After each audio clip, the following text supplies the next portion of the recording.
Welcome to the North Shore Drive podcast from the Pittsburgh Post-Gazette. I'm Chris Carter. He's Brian Batko. We're your Steelers beat writers here in the weekend as we get you ready for Steelers-Colts 1 p.m. kickoff at Acrisure Stadium. As always, this podcast is presented by FanDuel. We'll give you all the odds, ends, and lines on this upcoming Steelers-Colts matchup in a bit. But this show is also sponsored by Edgar, Snyder & Associates, who also do workers' compensation. When you've been hurt on the job, you need to know who decides when you're better, who decides when your treatment's over, who decides when your benefits are over. The answer might surprise you. It's the insurance company's doctors. They won't be on your side. Get someone who will be on your side. That's Edgar, Snyder & Associates. Call them today at 1-800-94-EDGAR. They'll fight for the workers' compensation rights you deserve. And remember, there's never a fee unless they get money for you. Brian, there's been a lot of talk about the Steelers secondary all offseason, preseason, training camp, during the season. It was a lot of hype before the regular season, a lot of excitement. And even the early couple of weeks, you had Jalen Ramsey making that big hit on Garrett Wilson and some excitement there. But the secondary in large has disappointed, and the Steelers are making moves. And I think the question right now that Mike Tomlin and Terrell Austin still need to figure out is when you're going out there in the majority of your sets, you're running your nickels, you're running your different packages, who are your best 5 defensive backs that you could put on the field and say, those are my guys? You go straight up Hoosiers, that my guys are on the floor. Who are those guys right now? Because I do think that there should be some adjusting here. I don't know, Chris. That is a loaded question and a difficult question to answer. You know how the cliche, that's a good problem to have. This is a bad problem to have, that you can't even confidently name 5 players. And it's not even like they're dealing with a rash of injuries other than now DeShon Elliott, who kind of the fulcrum for that group. So I don't want to say that he was the guy they could least afford to lose, because they did play without him earlier in the season. But man, he's up there. All right. Jalen Ramsey is definitely number 1 still for me, especially because of the versatility, and you can swing guys around him to round out this starting 5. Joey Porter Jr., I think, is still there. He's your best cover guy, one-on-one probably. I'd maybe even still put him ahead of Ramsey, but he's only outside. So he's the opposite of Ramsey in the sense of flexibility. And I'm already kind of scratching my head when I get to 3, to be quite honest with you. That's the rough part here. That is the rough part. Absolutely. I guess I'd probably want to give Brandin Echols a chance at this point, because he's at least quick. We saw him be pretty disruptive at times going back to training camp. He had a horrendous brain fart on that 2-point conversion against the Packers, just running off the field and not realizing that they were going for 2 in a very obvious go for 2 situation. Mm-hmm. So, but that's, you almost have to separate that mental error from just being able to line up across from Josh Downs and cover him. So put him in there, I suppose. And this will be controversial, but I almost still think Darius Slay, if you play a different defense and you're not asking him to run with guys at 34, and you're allowing him to play off and, read and react, like maybe he can still be helpful, but that's just not what the Steelers have been doing. So I don't really want to jam a square peg into a round hole. And at that point, you'd be asking Jalen Ramsey to play safety basically full time while DeShon Elliott's out there. But this is Brian Batko's fantasy secondary. So I would probably have him in there, because, and really what it points to, Chris, is I just don't have any faith in any of these safety options at this point with DeShon Elliott down. Like, I know there were some people suggesting when the Kyle Duggar trade went through, it might make more sense now to have Duggar and Peppers out there. They've got chemistry from their Patriots days. And my first instinct there is to... They're gone for the Patriots. I was just going to say, my first instinct there is like, you want the Patriots B team? You want the Patriots JV safety tandem? Now that's your big answer? But I can't even joke and laugh at that, because they very well might be better than Juan Thornhill and Chuck Clark. So at least the way those guys are playing and what they're being asked to do. So I don't know. I guess my 5th would be, I'd try to run Peppers in there as a box safety until Duggar is ready. If Duggar's up to speed, I'd want to see kind of like the same logic with Echols. Just throw him out there and see what he's got. He's a little younger, but man, it is just a lot of discouraging options at the moment. What would you do, Chris? I agree with you at Ramsey at 1, Porter at 2. I still think that despite Porter's sometimes baffling mental errors, when he locks in, he is still dangerous and he's tough to beat. And I really like what he brings to the table when it comes to again, I highlighted in my film study that even ripped him for some of his mistakes. Like there were plays that he made early on, like the breakup on third down over the middle, really good. There's a deep ball on Romeo Doubs that he just ran stride for stride with him. And like, again, did well there. It's just sometimes even a few weeks ago, he erased Jerry Jeudy in that Browns game. And, I didn't have much confidence that Dillon Gabriel was going to be able to get the ball to Jerry Jeudy anyway. But right, if he would have been running wide open, they might have been able to get something going. And Joey Porter Jr. did not allow that to happen. Agreed. And so I look at those and I think that, yeah, you still got to put him in. He is your best outside corner. And maybe that's the problem, right? Is that that no one else has really stepped up. I cannot in good conscience put Darius Slay in my top 5. And particularly because early on, my vision for how Darius Slay was going to work in this defense would be he would be the situational winner. He's going to get cooked if he's in man coverage for too long by faster guys, but he would be smart enough to be able to play things the right way. And in the early weeks, he even did that. He was averaging a breakup a game. He was looking solid, but the past few weeks, he's been getting toasted. He's been not making a difference. And then to me, the ultimate nail in the coffin for me here is that wide receiver screen pass to Savion Williams, where Juan Thornhill takes up his gap, Patrick Queen takes on a double team of blockers, and then Darius Slay's just not there. And I'm like, he's out to lunch. What are you doing? And so it'd be different if Darius Slay was Corey Trice or was Brandin Echols. It was a young guy. Put Corey Trice in the top 5? And so that's a question that I was going to bring up in a second here. But he's hurt again. But that's the problem. He just got back from his injury, and now he's limited in practice for, I think, a knee. He was added for? So and that was not the original injury. Remember, he was on IR with a hamstring. We're talking to him on Wednesday. He feels 100%, and then added to the injury report Thursday with a knee, limited. And that's just I think that's why he was a 7th round pick. He is very injury prone at this point. It's unfortunate, but it's a real thing. So if I was to do my third, I would say Brandin Echols too. I would just say hey, cornerbacks, athleticism wise, just play up, get close. And then when I look at the safety position, I like the effort of Chuck Clark. I do not like the execution of Chuck Clark. I think that he gets toasted way too easily. And I was going to say on Chuck Clark, I obviously left him off of mine. I was going to say maybe he would be better cast as that strong safety now that DeShon Elliott is out, but Tucker Kraft routed him up like he wasn't even there. So I know Chuck Clark said that's not going to happen again, but now that Duggar's in the picture, he might not really get a chance to stand on business with that comment. And so here's my thing is that I would honestly put Julius Peppers. I keep doing that. Stop it. Julius Peppers might be. He would be great for this Steelers defense. DBs. Yeah. Jabrill Peppers. I keep doing that. I keep seeing Jay Peppers saying Julius Peppers. But I keep seeing I have to put Jabrill Peppers in that conversation. I think he's been the best. It would have been Juan Thornhill before this week, in my opinion, because I thought some of his mental errors and then just how badly he misplayed that deep ball. Unless this was a one-off really bad week for him against the Packers and he can turn things around. That's the disappointing part, because I thought that Juan Thornhill structurally was playing well into his role at the free safety role for the Steelers. But maybe the other problem here, there's too much rotation for some of these guys. Maybe some of these guys need to settle into their positions and just focus on one thing. I think Jalen Ramsey's versatility is a nice tool to have.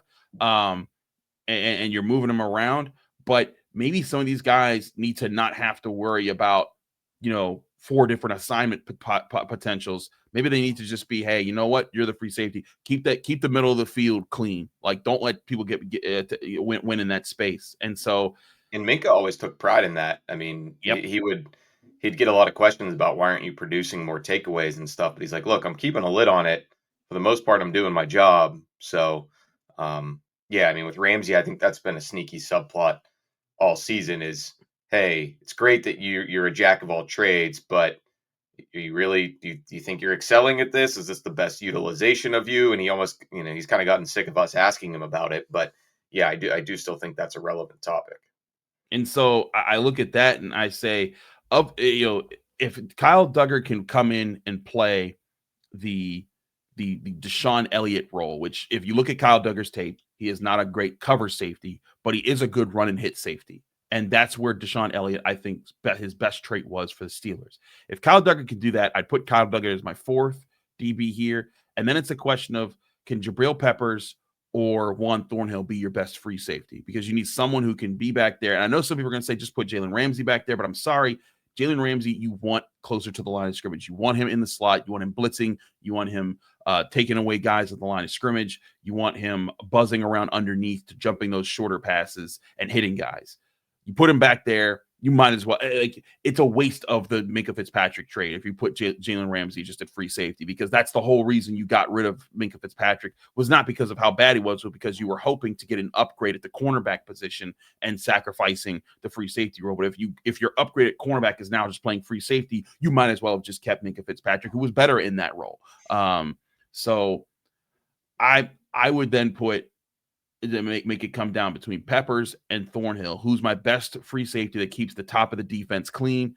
But I think that's the problem here, is who can do that the best. When Juan Thornhill, I mean, that deep ball to Christian Watson should have been intercepted. And when I look at that, and that could be a one-up. It could just be like hey, misplayed it. He'll get the next one. And he dropped some interceptions against the Browns. But they need production there. And that's the problem here, is that when you look at when you're asking about top 5 DBs, you're not confident about 4 of those picks.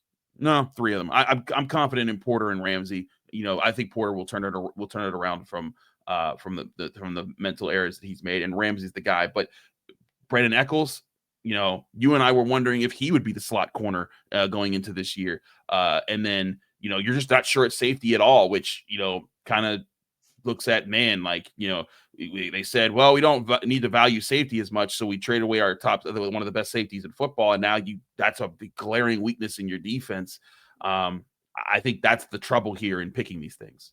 Yeah, and I get what you're saying about wanting to use Ramsey as that big nickel corner, and we saw the blitzing workout earlier this season, but I just the way this defense is playing, do you have that luxury? Because Peppers, I just don't know if he has the range over top anymore to be that free safety. I think right. I thought Juan Thornhill did, but like you detailed, it has not been going well in recent weeks. So yeah, they're in a rough spot. And the Duggar thing, I'm with you there. I just don't think that is necessarily a solution for this week, because he just arrived. I don't know that he's going to be ready to play. It's a lot to ask. So you might still see a lot of Chuck Clark in this game tomorrow. You might still see some Jalen Ramsey at safety in this game tomorrow, because they're just trying to piecemeal it until Duggar's up to speed or Elliott comes back or they figure out something.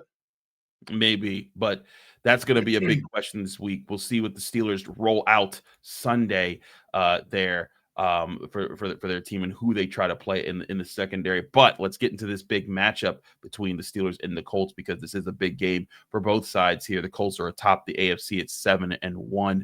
We'll break down this game more in a bit here for the North Shore Drive podcast. Chris Carter, Brian Batko, stick with us. We'll be right back.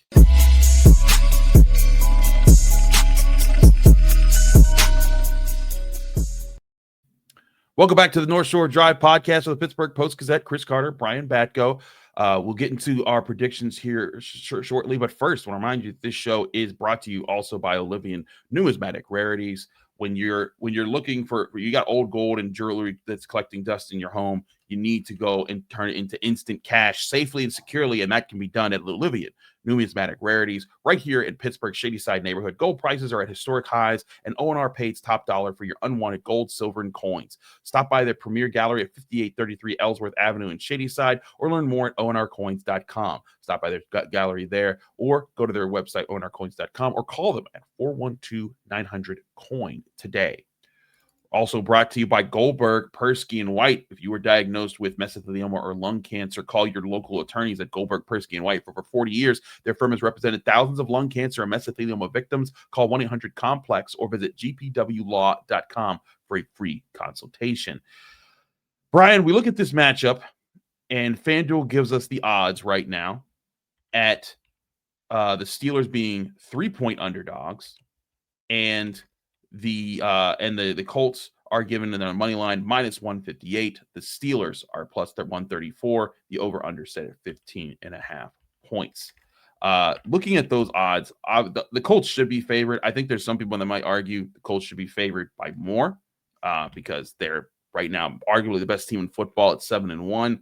I think there's legitimate arguments to say that they're not the best team, that they have the best record right now. You look at their schedule and they don't have the most impressive wins on their resume, but they've been consistent. And I do believe in the ideology of you beat who's on your schedule. And right now they're the number one scoring offense, number one yards offense, number one efficiency offense. They're doing a lot of things right in those departments, and I believe in that. But is this Colts team truly a juggernaut right now, Brian, or do you think that they're doing well for where they are, and at the end of the year they're going to even out as maybe a second-tier AFC team? Probably somewhere in the middle, but I think they could be a juggernaut. I really do. I was not buying the Daniel Jones renaissance, but it's the Sam Darnold of this season, I suppose, and Yeah. Shane Steichen is really good. The supporting cast is real. I think that O-line too is probably not getting mentioned enough when it comes to this Colts team. They kick a lot mauling people. They're protecting. Jonathan Taylor is better than any run game component that the Vikings had last year for Darnold. So yeah, I mean and Tyler Warren is ridiculous right now as a rookie with what he's doing too as a tight end. So they are a lot better than I expected this year. And obviously the key to that has been Danny Dimes. But yeah, I think they're generally for real. I probably wouldn't pick Daniel Jones to win a playoff game over Patrick Mahomes or Josh Allen or Justin Herbert if it comes to that. But as far as, cruising here and winning the AFC South somewhat comfortably, I think they're going to do that. I think that they're definitely going to do that. I just think it's interesting that, this game is happening and the Colts are like, we are the best team in the AFC. And then as soon as this game's over, everyone's like, okay, we're going to turn to Bills Chiefs because that's the 4:00 superstar game here. But I just think that this is an opportunity for the Steelers, who have had two really rough weeks. They lost, on the road Thursday Night Football to the Bengals. And I think, again, that was more not excusable, but understandable. It'd be like, okay, road divisional games on Thursday Night Football are always rough. You look at the Eagles and how they got destroyed by the Giants on Thursday Night Football in New York earlier this year. And like that's a natural thing that happens. But the Packers game, not that they lost to the Packers, but how they lost to the Packers and how they had a good game plan early, completely collapsed late, and just looked completely out of their own heads on defense. That is concerning. And when you look at how this Colts offense plays, and you and I have talked about this for years, Shane Steichen just has had Mike Tomlin's number. He rips apart the defense, even when they're in their good years. Like the last 3 years, Shane Steichen's played them twice. And both times, even while the Steelers have top 10 defenses, he's ripped them apart. And yeah, when they do the coach handshake at midfield after the game, Steichen also takes the lunch money out of Tomlin's pocket as well, seriously, just to finish off the job. Yeah, it's been ugly there. And so it's just now your defense is terrible, and now his offense is humming at the best it's ever been. And it just seems like a matchup that's primed for the Colts to blow the Steelers out the water from those 3-point spread and that over under. I maybe even take the over there because they might there's questions that they might score 40 of those 50 points in the over under. I agree. And I use this example all the time. I've seen the Steelers beat Tom Brady with Quincy Wilson, Elijah Riley, and Josh Jackson still in their secondary. I am impressed that you remember those names. I'll never forget them as long as I live, because that is one of the most mystifying performances. But Agreed. I think that team's front seven was playing better. I think that Bucs O-line probably wasn't as good. So you can look back at some of those things. And I just don't see it with the Steelers defense. I don't see them getting a lot of stops against the Colts. It's hard to fathom them giving up another 30 piece this week, but I'm going to predict it. I'm going to say the Colts get over 30. They're scoring around there on average week in and week out. And now they play this reeling defense. If you missed the first segment for some reason, we went through all the reasons why this secondary is struggling as badly as it is. So I actually think things could get worse before they get better for this team. And you know, you alluded to it too, Chris. Like, it just seems like they're so uncoordinated defensively. Like, guys are running around trying to do too much. And it'd be one thing if that was a one-off, but we've been hearing about this since the end of last season. And I know you get a fresh slate, new players come in, so you almost start over and don't judge them from that 5-game slide, but it is still a lot of the same guys. It is almost entirely the same coaching staff. And whether it's Patrick Queen or whether it's the DBs trying to cover for other guys, like, it just doesn't work. It's not good in any walk of life. Like, Chris, if you were trying to do too much at the PG, and I was like, okay, he's messing up over here. Let me just take over hosting the podcast. But wait, I'm actually not even prepared to do this. Like, that's where things just go haywire. So it's a bad look right now for that defense. And I think the Colts are going to have a lot of success. I think that's the tough thing about this game, is that they have that there. I've been saying, though, there is a path for the Steelers to win this game. Like, this is not an unwinnable game for the Steelers. I wouldn't be shocked if they won. That's why I do always right. bring up that Bucs thing. And I just think this week it wouldn't be whatever that game was. And it was like 16-10 that they won that game or something ridiculous. But they're going to have to score a ton of points, and they could. They could. And I think that's the key here is, I look at how the Colts play defense. They rarely run a base defense with 7 combined linemen and linebackers. A lot of their formations are nickel, and it's kind of the Lou Anarumo way. The former Bengals defensive coordinator, now with the Colts. Granted, they do have a pretty good D-line coach, Charlie Partridge, former Pitt guy there. But I look at this Colts defense and I think, man, if I'm the Steelers and I'm running these jumbo packages and I can get out on these guys, I could run the ball well. And if Aaron Rodgers feeds off of that, we've seen him throw the ball well. If you can make this your own style of shootout where you're putting up points, but you're not necessarily throwing for all of them. And you're not like, throwing 40 times to do it. You're throwing more like 30 to 35 times because your run game is just taking over and you're possessing the football. You're kind of putting the pressure on them to score, and you can win some situational things. Defense still has to get stops. It can't just be that the offense carries them alone. Like, I still think 2 turnovers is at least necessary to win this game. But that to me is the key, getting those 2 turnovers, with the offense controlling the clock, controlling the pace of play, getting the lead. And when the defense has their screw ups, back them up. Get the punch right back. And even if the punch right back is a touchdown, if it's an 8-minute field goal drive that takes a 7-point lead back to a 10-point lead, that kind of stuff can really help it late in the game. The Steelers right now have the worst fourth quarter defense in the NFL, like giving up 11 points, almost 12 points in the fourth quarter per game. You gotta improve in that aspect. But like you said, I think we're going over our predictions here. I think we both have the Colts. I have the Colts winning by a similar margin that the Steelers lost last week at 34-24. Did you give a final score? Did I miss that? No, not yet. I'm going to go Colts 33, Steelers 28. Because, I do think they punch it in to the end zone more than they did against the Packers. But, I think the Colts offense is they're running it too well.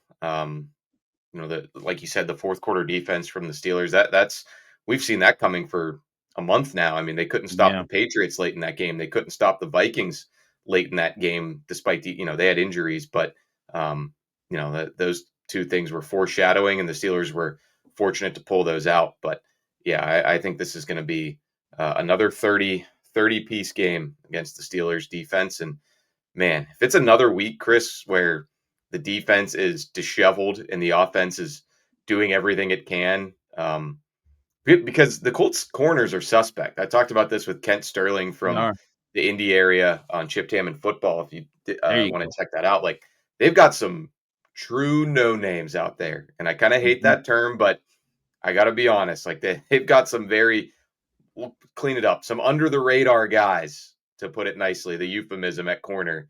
I think the Steelers will be able to get it going on the perimeter a little bit offensively. The other thing too, if this offense is going to have the kind of bounce back, kind of hate to say bounce back because they did put up 25, but if this offense is going to, improve on last week, there needs to be more playmaking. Jonnu Smith needs to make some of those catches over the middle. Roman Wilson was pretty good, but he let one slip away. Like you can't have too many of those because your margin for error with what you're putting out there defensively right now is slim. Exactly. I'm right with you. Like this is a time for the Steelers offense to be on its A game, and really the whole Steelers team needs to be on its A game against a team that's playing as well as the Colts. And we both have the Steelers losing, but like you said, I think we're both in the boat that like if the Steelers won, it would not be the most shocking thing. I wouldn't be shocked. It's just I think that the Steelers do have a path to win here. It's just they haven't hit that path the last 2 weeks, and it's just hard for me to see them bounce back. I thought that they would bounce back against the Packers, and I do think regardless of how this game plays out, unless this game is completely destructive and they give up like 50 points and there's a whole lot of going on there, I like them against the Chargers, next week. But I think this is just a lot that the Colts do a lot of the things that can mess up the Steelers the way they've been messing up, and that to me is just the problem. Yeah, the Chargers O-line has been shoddy, so I think the Colts being able to actually hold up in protection and giving Daniel Jones time to pick apart this pretty brutal secondary is going to be a key here too for the Colts. I wouldn't be surprised if they scored 40 plus. Wouldn't be surprised. There's a lot of directions this could go. We'll see how it goes the rest of the way. We'll have you covered throughout the weekend at post-gazette.com and the Pittsburgh Post-Gazette. It's the North Shore Drive podcast. Chris Carter, Brian Batko. Brian, thanks for joining us here. Thank you all for joining us. Remember to tune into the North Shore Drive podcast and the Pittsburgh Post-Gazette for all of our post-game reactions. We'll be at the field at Acrisure Stadium on Sunday, and we'll have Jerry and Ray breaking down what happens in this game right here on this channel. Stay tuned for all of that. Thank you for checking out this content from Post-Gazette Sports. If you watch this video on YouTube, please like the video and subscribe to our channel. For all of the sports coverage the Post-Gazette has to offer, visit post-gazette.com.